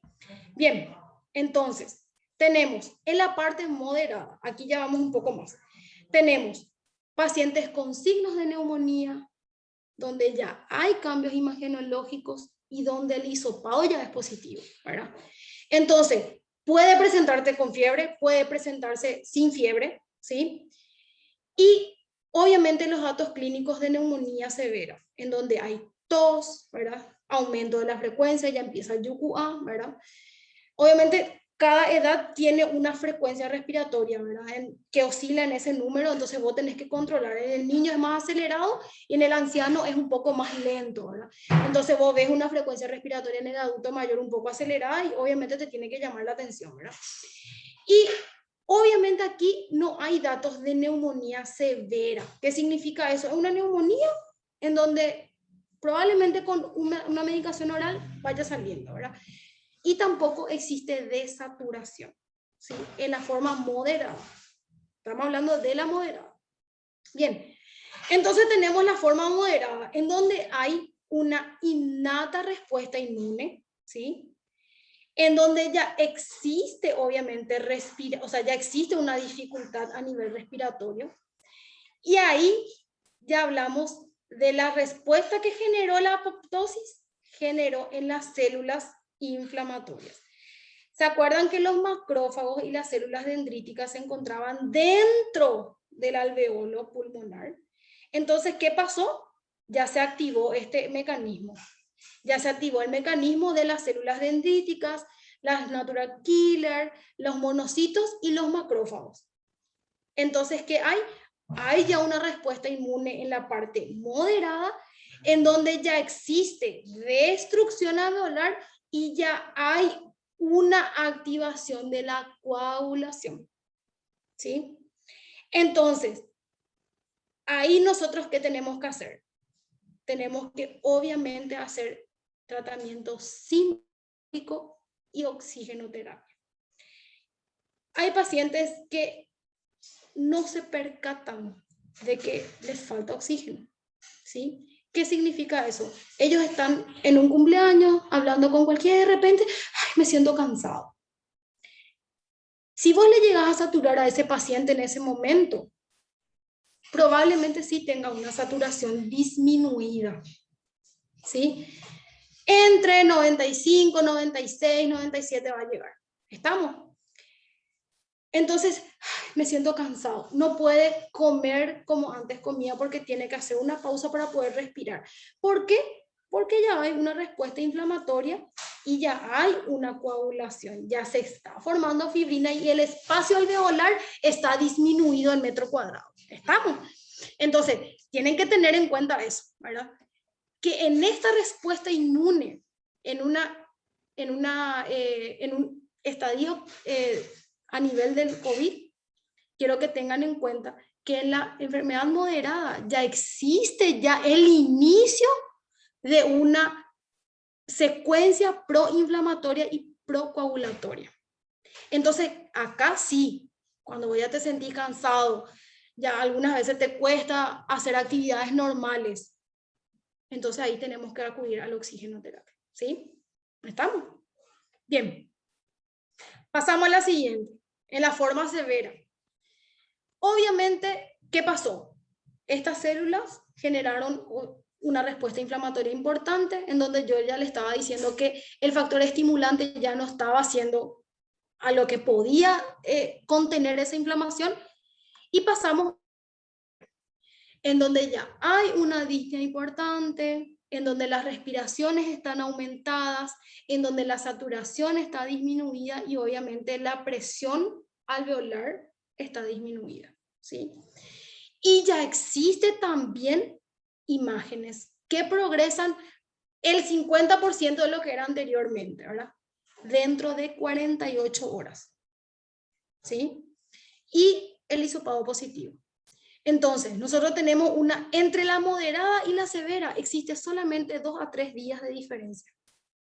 Si vos ya te sentías cansado, hoy estamos miércoles, el lunes, y vos no le estabas dando bola, el miércoles vas a llegar y te vas a sentir mal y te va a faltar oxígeno.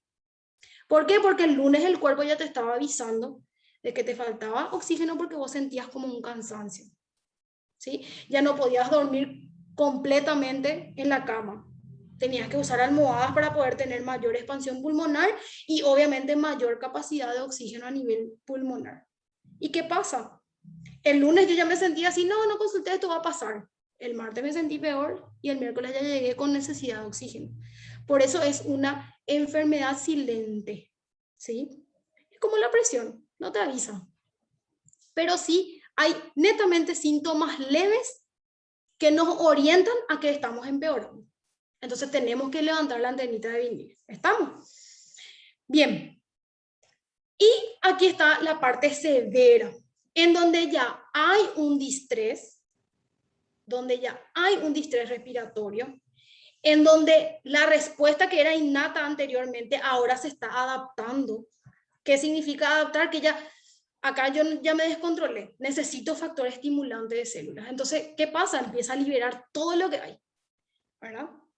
Y ahí empieza obviamente a liberar todos los linfocitos que estábamos hablando anteriormente, que era el linfocito T1, que ellos le llaman T1 al 4 y T2 al 8. Y obviamente los linfocitos B, ¿verdad? En donde se van produciendo en demasía, y ahí inicia la cascada proinflamatoria, procoagulante y la tormenta de citoquinas. Y ahí ya hay afectación, no solamente respiratoria, hay afectación cardiológica, hay afectación endotelial, hay afectación a nivel renal, y ahí con esta tormenta ya no vamos. Probablemente es una calle sin salida, ¿verdad? Porque las tormentas citoquinas en el tratamiento, ¿qué pasa? En la parte asintomática no se tratan. En la parte leve a moderada, netamente se tratan los síntomas. Pero cuando existe una cascada inflamatoria ya adaptativa, no hay otra cosa que hacer. Esa cascada inflamatoria es importante y ya no tenemos vuelta atrás, ¿sí? Entonces, obviamente, ahí se ve, tenemos que tener soporte respiratorio, ¿verdad? Y ese soporte respiratorio puede ser oxígeno por cánula, puede ser oxígeno por mascarilla, puede ser el Venturi, ¿sí? Puede ser el CPAP o, obviamente, la intubación orotraqueal, ¿sí? Generalmente nosotros vemos el progreso de la enfermedad. El paciente se interna con síntomas leves de dificultad para respirar y después, durante su internación, empieza obviamente a decaer. Pero eso no significa que se hizo un mal tratamiento. Eso significa que la cascada inflamatoria que inició y nosotros ya no llegamos ahí. Ya no tuvimos acceso a esa cascada inflamatoria. Se habla de muchos tratamientos, ¿verdad? La mayoría de las veces se iniciaba ivermectina, se iniciaba corticoides, se iniciaba colchicina, o sea, muchísimos tratamientos. En este caso, y por mi experiencia, yo les hablo que el COVID es netamente hidratación, oxigenoterapia, una buena fisioterapia respiratoria y que el cuerpo resista. Porque en esta etapa en donde es severa, como todo está expuesto, el cuerpo está prácticamente sin defensas. Existen obviamente las enfermedades bacterianas respiratorias. Y ahí es donde caemos en las neumonías respiratorias con derrames inflamatorios. ¿Estamos? Entonces, muchas de las veces, por desconocimiento, hay gente que le interna a un paciente y le inicia antibióticos. Y en este caso ustedes saben que los antibióticos no sirven para los virus, ¿sí? Sirven para las bacterias. Probablemente de profilaxis le podés iniciar, pero generalmente no tiene una respuesta favorable los antibióticos contra los virus. ¿Estamos? Entonces aquí hablamos de los retrovirales, ¿verdad? Hablamos de tocilizumab, hablamos del remdesivir, ¿verdad? Hablamos de la varitramicina, ¿sí? Hablamos de todo eso, porque eso sí hace que disminuya la replicación viral, y al disminuir la replicación viral, ¿qué pasa? Obviamente la célula no muere, la célula huésped no responde porque obviamente el virus no tiene capacidad de invasión. ¿Y qué pasa? Muere el virus, el huésped sale sanito y salvo, y todo lo que teníamos anteriormente como respuesta inflamatoria se va obviamente degradando, ¿sí? Ya no hay producción de interleuquina, ya no hay producción de factores estimulantes, ya no hay llamada de auxilio. Entonces, ¿qué pasa? No, acá está todo controlado y volvemos a la normalidad. Y este es el punto en donde nosotros tenemos que tener en cuenta para saber diferenciar, ¿sí? De un paciente moderado a severo, porque es solamente un paso, la hipoxia, ¿sí? Bien, entonces, La crítica obviamente es la progresión rápida de la enfermedad en donde nosotros ya tenemos un fallo respiratorio y ese fallo respiratorio sí o sí implica una intubación orotraqueal o una necesidad de una ventilación mecánica, ¿verdad? Y existe el shock, existe el fallo multiorgánico y el paciente obviamente da hisopado positivo, ¿verdad? Y aquí nos vamos, ¿verdad? Existe un SIRS, ¿verdad? Que es una respuesta, un shock, ¿verdad? En donde la respuesta es sistémica, ya no solamente local, en donde ya existe obviamente una respuesta inflamatoria importante que ya no tiene vuelta atrás, en donde las citoquinas ya hicieron toda una inflamación sistémica, ya hay daño no solamente de un solo órgano, sino de múltiples órganos, ¿verdad? Y aquí donde existe la controversia de que si el soporte es o no un tratamiento, claro que es un tratamiento, donde le ayuda obviamente al cuerpo a tratar de paliar un poco lo que estamos causando, ¿sí? ¿Estamos? Y obviamente tenemos que tener en cuenta eso, ¿sí? ¿Está? Bien.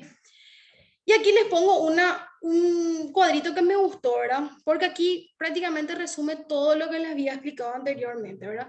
Una infección asintomática es un paciente en donde no tiene síntomas, ¿verdad? Donde no hay signos clínicos, una radiografía normal, pero tiene un PCR positivo, ¿verdad? Un hisopado positivo. En la enfermedad leve, en donde hay presencia de prácticamente síntomas leves, fiebre, fatiga, tos, ¿verdad? Existen también síntomas digestivos como diarrea, vómito, dolor abdominal, ¿verdad? Pueden estar febriles, sí, sin problema, pero a nivel pulmonar no se les oculta nada, ¿verdad? O sea, no hay síntomas respiratorios importantes que afecten el intersticio pulmonar, ¿sí?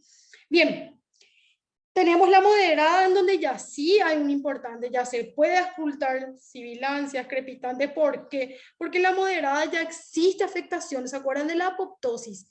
Ya existe apoptosis, una cadena inflamatoria que se activó, ¿sí? La enfermedad grave, ¿verdad? En donde ya existe fiebre, varios días de enfermedad, con síntomas gastrointestinales, ¿verdad? En donde todo esto se produce netamente por la hipoxemia, ¿sí?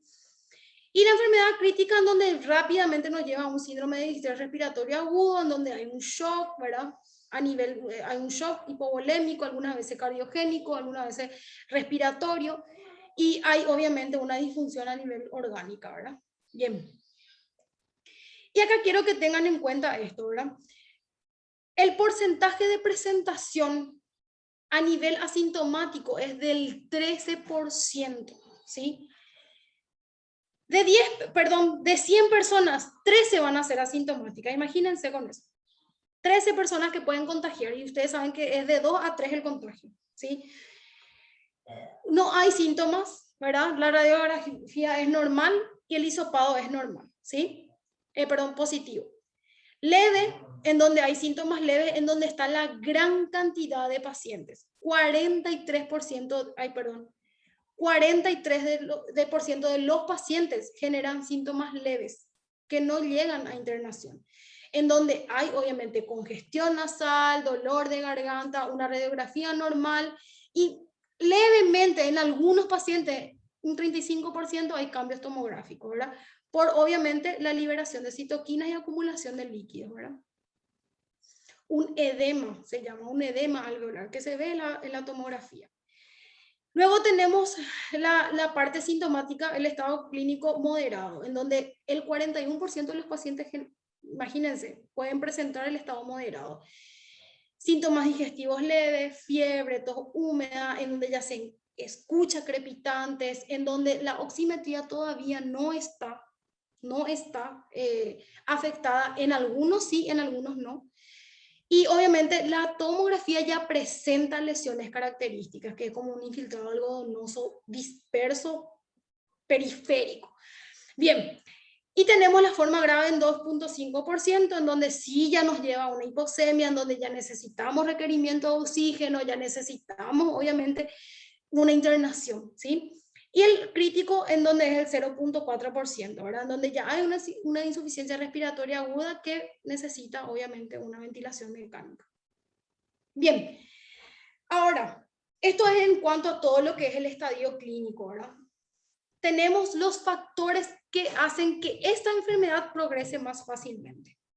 Y esos factores que son también comorbilidades o son enfermedades con las cuales padecemos, son un factor de riesgo en la evolución de la enfermedad, ¿sí? Entonces tenemos los pacientes cardíacos, las enfermedades cardiovasculares, los diabéticos, ¿sí?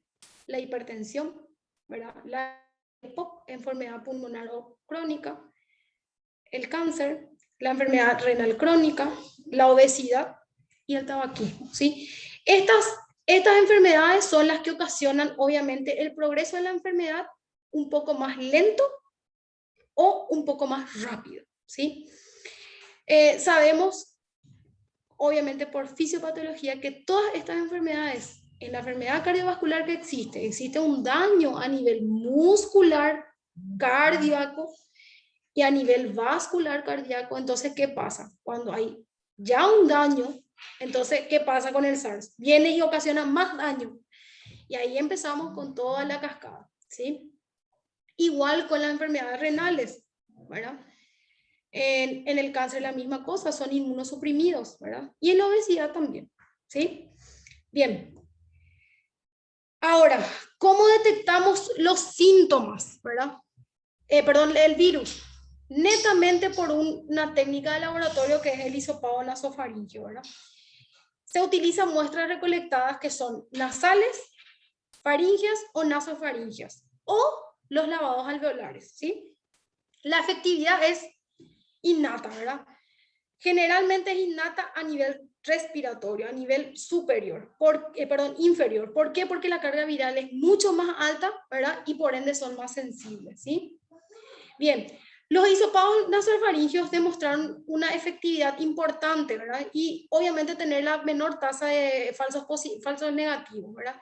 Y su sensibilidad, ¿verdad? Es del 30 a 60%, por eso generalmente también se recurre a las pruebas de anticuerpos, ¿verdad?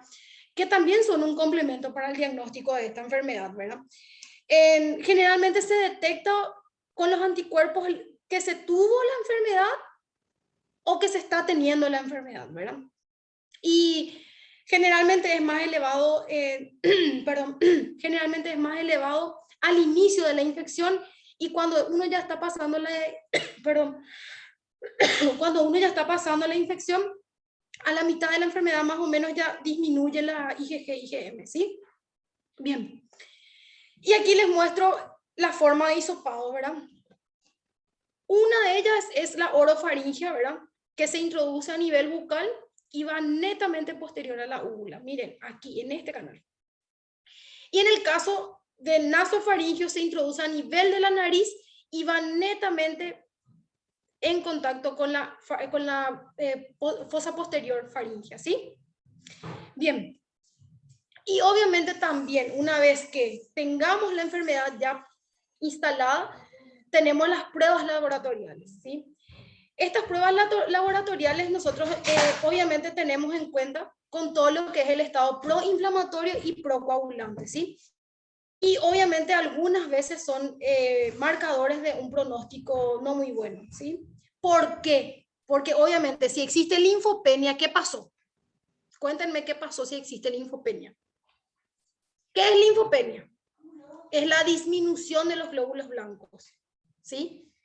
¿Y qué son los glóbulos blancos? Son los neutrófilos, monocitos, ¿se recuerdan? Son los macrófagos, todo eso son los linfocitos, o sea, todo lo que es la linfopenia, ¿verdad? ¿Qué pasó en la primera etapa? Obviamente acudieron al llamado y se eliminó completamente la cantidad de soldados. Entonces, ¿qué pasa? Al dosar en sangre, sale bajo. Y eso implica de que obviamente no hay una cantidad necesaria para poder hacer la respuesta inflamatoria.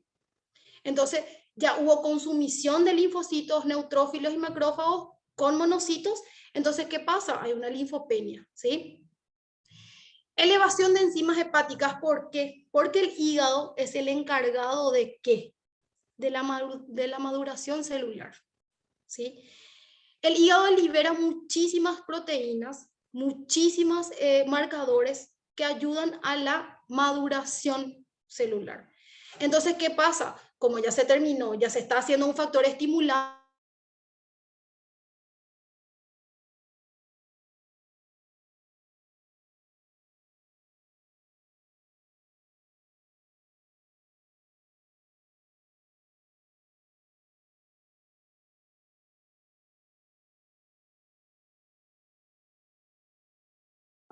también, ¿sí? La elevación de dímero D, que obviamente es la respuesta ante la coagulación intravascular, el alargamiento de la coagulación de la protrombina, la elevación de troponinas, que es la elevación de troponinas es obviamente daño a nivel muscular, la elevación de CPK, que también es una enzima muscular, y los marcadores de injuria renal, la creatinina y obviamente anuria, ¿sí? Bien, y obviamente los cambios imagenológicos, que la niña bonita de la imagen en COVID es la tomografía, ¿sí? Entonces ahí se encuentran opacidades en vidrio deslustrado, ¿verdad? Hay algunas veces consolidación, algunas veces no. Existe un engrosamiento pleural, ¿verdad? Que es todo periférico, ¿verdad? A nivel afectación bilateral, ¿verdad? Y como les volví a hablar, es periférico e inferior, ¿sí? Y obviamente también si existe la imagen característica de COVID, también existe imágenes subyacentes cuando hay neumonías. Entonces, ¿qué tenemos? Obviamente, opacidades multifocales, ¿verdad? En donde hay morfologías algodonosas, ¿verdad? Circular, y hallazgo de una neumonía organizada, ¿sí? Y estas son las imágenes características del COVID. Es periférico, ¿sí? Nada central, ¿se dan cuenta? ¿Sí? Aquí estos alveolos no están afectados, ¿se dan cuenta? Sin embargo, es a nivel periférico, ¿ves? Se nota perfectamente, ¿sí? Y nada, eso es lo que quería mostrarles hoy y quería transmitirle para que puedan tener un poco de conocimiento. ¿Alguna pregunta que tengan?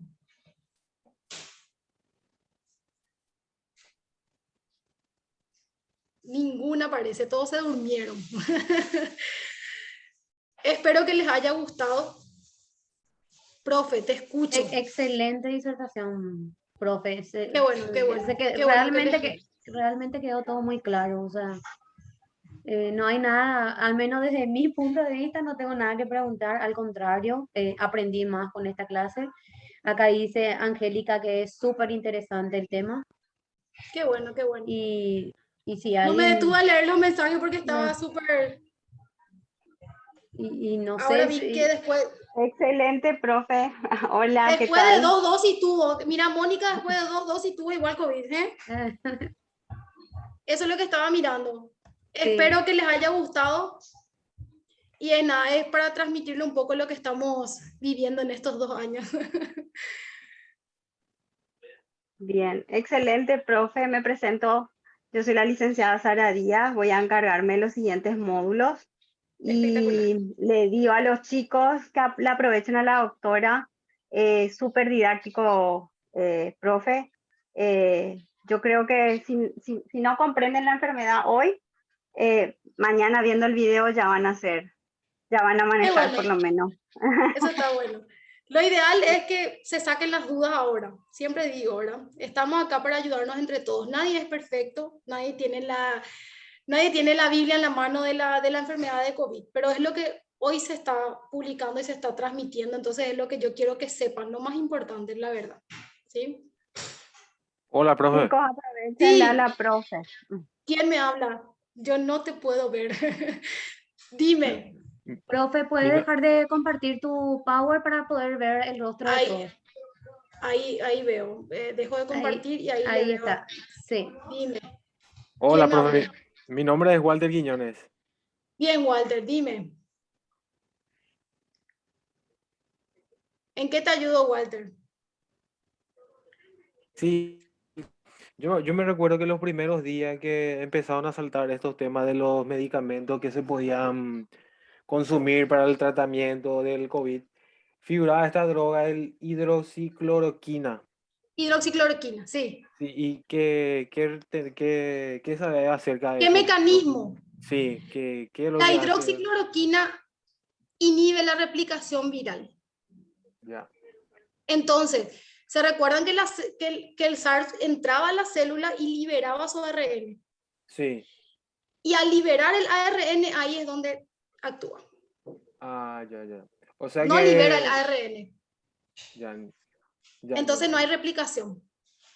O sea que es factible este medicamento para su tratamiento, entonces, Y en algunos pacientes sí, sí o llegamos sea, temprano. o sea que no a todos, entonces, No, no a le todos. sirve, ya, Como te digo, no es como, no hay un protocolo en donde nosotros podamos decir, esto vas a usar en tal día.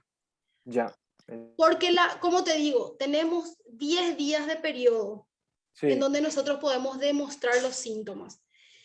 Y como yo ya me infecté, imagínate, hay una compañera que ya se infectó y a los 2 días recién presentó síntomas. ¿Cómo yo sí, sé? Ya hubo replicación viral. ¿Cuándo le inicio? ya Ya no entiendo, puedo. ya. ¿Y ¿Entendés? el tratamiento previo con el ivermectina es recomendable? No, Mira que no. Es no. un antiparasitario. No O sea tiene que absolutamente efecto sobre un virus. ya entiendo, ya. Eso es Emilio, más. dale Walter, un gusto. Muchísimas gracias. Dale. Cuando quieras. Emilio, está levantando la manito. Emilio Gauna.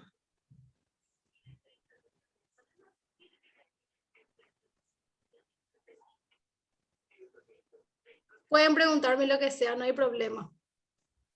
Sin vergüenza.